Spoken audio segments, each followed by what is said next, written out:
Bienvenido al podcast Una voz amiga de Sandra Ramírez. Ahora puedes escuchar este podcast en las nuevas plataformas como Spotify y podcast de Apple Store. ¿A quién tengo en el cielo sino a ti? Te deseo más que cualquier cosa en la tierra. Puede fallarme la salud y debilitarse mi espíritu, pero Dios sigue siendo la fuerza de mi corazón. Él es mío para siempre. Los que lo abandonen perecerán, porque tú destruyes a los que se alejan de ti. En cuanto a mí, qué bueno es estar cerca de Dios. Hice al Señor soberano mi refugio, y a todos les contaré las maravillas que haces. Es una hermosa conclusión a la que llega el salmista Asaf en el Salmo 73, en los últimos 4 versículos. ¿Quién era Asaf?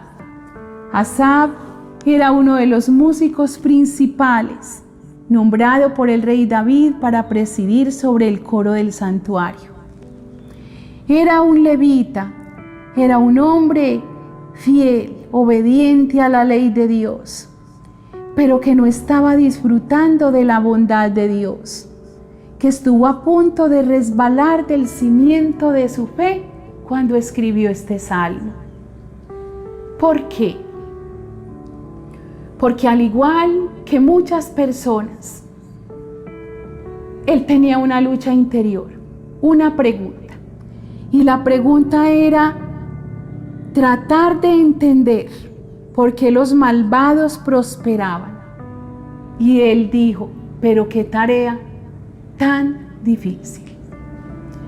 Algunas personas se preguntan, ¿por qué las personas que no viven una vida conforme a la voluntad de Dios, que viven vidas amorales, vidas llenas de pecado, que son personas a veces que viven en maldad, prosperan? Y las personas que amamos a Dios vivimos con tantas necesidades a veces. Yo no sé si alguna vez te han preguntado eso. A mí me lo han preguntado. Y el salmista estaba pasando por esta situación y le preguntaba a Dios, Señor, ¿realmente vale la pena guardarme en pureza? Es lo que le dice él en este salmo a Dios. ¿Conservé puro mi corazón en vano? ¿Me mantuve en inocencia sin ninguna razón? Señor, ¿vale la pena vivir en santidad? ¿Vale la pena vivir una vida que te honre?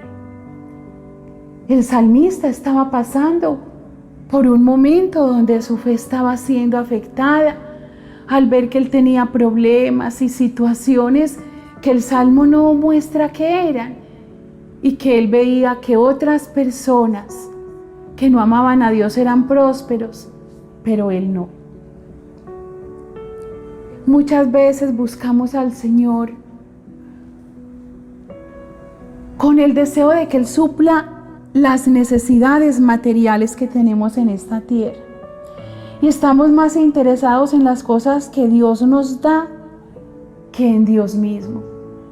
Buscamos más a Dios por lo que Él nos da que por lo que Él es y por lo que ya nos dio. Porque Él ya nos dio. ¿Sabes qué nos dio? A su Hijo Jesucristo, a morir en una cruz para darnos vida eterna. Ese es el mayor regalo. Pero cuando nosotros buscamos a Dios para que Él nos dé una casa, un empleo, para que nos cambie una nieta, un hijo, para que restaure una situación, para recuperar una empresa, para que no nos quiten la casa por una hipoteca y la casa se perdió, la nieta no cambió, el empleo no se consiguió, entonces empezamos a cuestionar a Dios y decimos, sin embargo, los que viven sin Dios son más prosperados que yo que lo busco, y deciden alejarse. El salmista en esta crisis va a la presencia de Dios y le dice al Señor: Señor, quiero entender esta lucha que hay en mi corazón. Quiero entender todas estas preguntas. ¿Vale la pena, Señor, seguirte? ¿Vale la pena guardarme en pureza?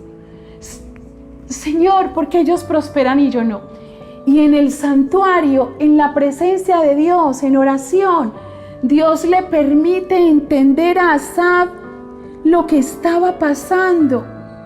Dios le permite entender a él lo que no entendía humanamente. Ahora comienza a tener un enfoque diferente, ve las cosas como Dios las ve. Pasó del campo natural al campo espiritual. Uno no puede estar fuera de la presencia de Dios y resolver las luchas espirituales. Comenzó a ver la vida de esas personas a las que él decía: esas personas son prosperadas, esas personas no tienen problemas, esas personas hasta se jactan de que no tienen a Dios y les va muy bien. Y empezó a resolver esas preguntas que no entendía en la presencia de Dios.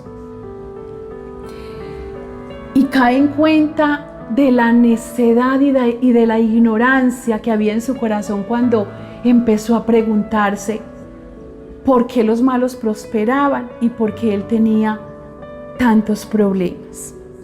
Nosotros a veces pensamos que una persona es próspera por la cantidad de posesiones materiales que tiene. A veces lo miramos solamente desde un enfoque, pero no. Hay cosas que son más valiosas que las cosas materiales de esta tierra, que yo no digo que no tengan importancia, porque no hay nada malo con las cosas materiales mientras no se conviertan en el enfoque y el centro de nuestras vidas. El enfoque de nuestras vidas no debe ser lo material. El enfoque de nuestra vida no debe convertirse en las cosas materiales. El enfoque y el centro de nuestra vida y lo principal debe ser el Señor, su presencia. Lo que más debemos desear, más que cualquier cosa en esta tierra, es al Señor. Más que todas las riquezas de esta tierra, porque un día que partamos de aquí, nada nos vamos a llevar. A veces todo eso que vemos que tienen los ricos, los famosos y que no les falta nada es un espejismo. Y nosotros nos comparamos con ellos cuando tenemos cosas que pueden ser más valiosas. Algunos años atrás escuché un testimonio que se quedó grabado en mi corazón, que lo transmitieron por los canales nacionales, de un hombre muy famoso, un hombre aplaudido y reconocido y con mucha fama en muchos continentes.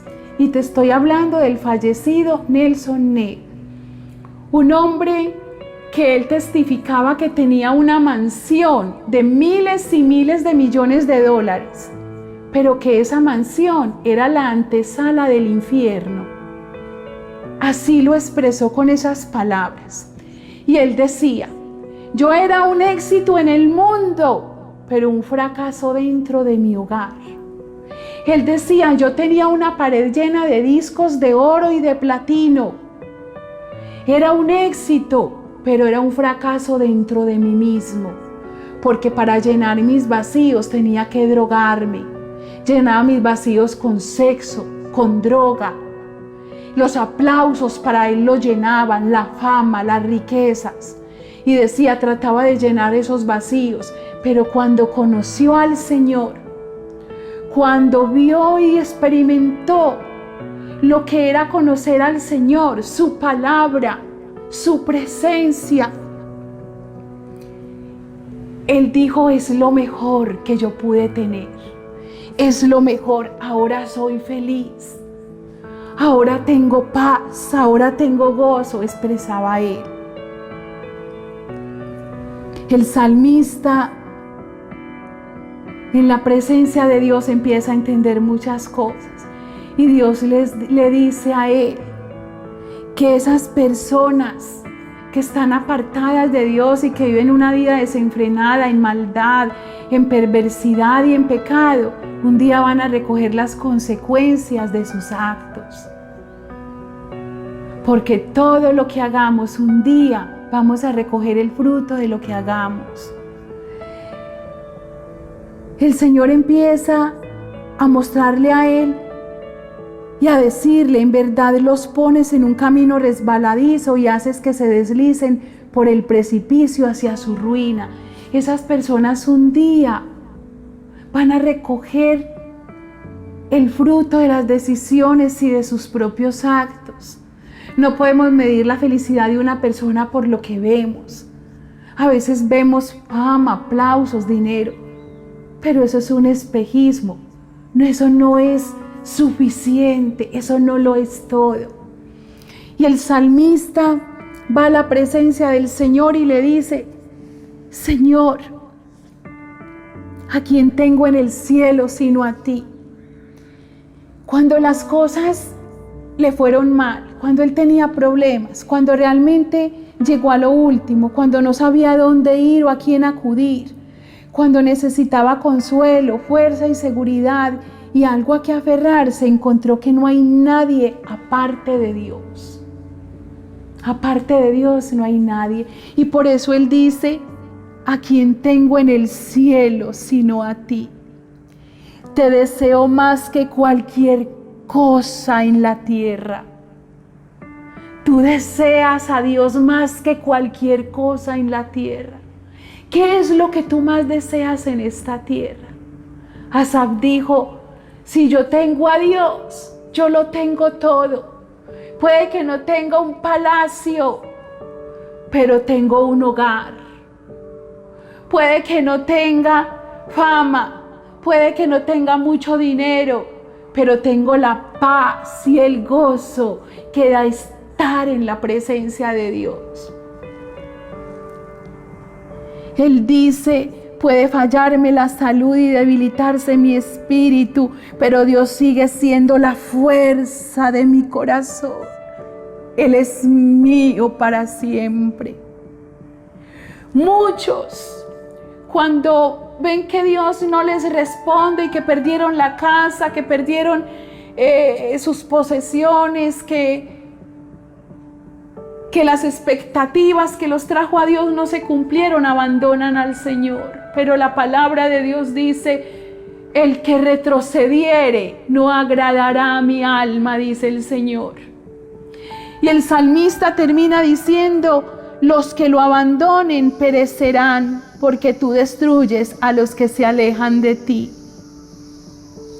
A veces dejamos al Señor porque Él no nos da cosas que cuando partamos de esta tierra no nos podemos llevar. Y concluye el Salmo diciendo: hice al Señor soberano mi refugio. En medio de sus problemas y en medio de su dolor, Dios fue su refugio. Y dijo: y a todos les contaré las maravillas que haces. Él sabía que esos problemas y que lo que estaba pasando, él iba a ver maravillas de Dios. Y de esas maravillas iba a poder compartir y contar a otros lo que Dios había hecho. Dios es fiel, Dios es bueno, y nosotros no tenemos por qué compararnos con personas que no son temerosas de Dios. Nosotros tenemos un tesoro más grande. Tenemos al Señor, tenemos su palabra, tenemos sus promesas y tenemos la garantía que Él nos da, su presencia con nosotros para ayudarnos. Señor, en esta mañana yo te doy gracias por tu palabra. Oro, Señor, pidiéndote que nos ayudes. Oro pidiéndote que, aunque muchas veces no tengamos las respuestas que nosotros queremos a nuestras necesidades, tú sigues siendo nuestro Dios para siempre. Que en medio de cada problema y de cada momento difícil, queremos hacer de ti nuestro refugio. Señor, que lo mejor y lo más precioso que podemos tener en esta vida es a ti. Tú has prometido, Dios, que estarás con nosotros, que en las sequías saciarás nuestra alma. Has prometido que como sustentas las aves de los cielos, de igual manera lo harás con nosotros. Tú has prometido que eres nuestro pastor y que nada nos va a faltar. Tú nos has dicho, Señor, que siempre nos vas a sustentar. Tú nos has prometido en tu palabra que no nos vas a abandonar. Tú nos has prometido, Señor, que siempre estarás con nosotros. Gracias por tu palabra. Coloco cada persona que escucha este devocional en tus manos y pido, Señor, por cada necesidad que tiene, para que tú te glorifiques y ellos puedan contar tus maravillas. En el nombre de Jesús, amén. Te habló una voz amiga, Sandra Ramírez. Somos la familia Alianza en el municipio de Bello, Antioquia. Bendiciones. Gracias por escuchar este podcast. Te invitamos a compartirlo en tus redes sociales.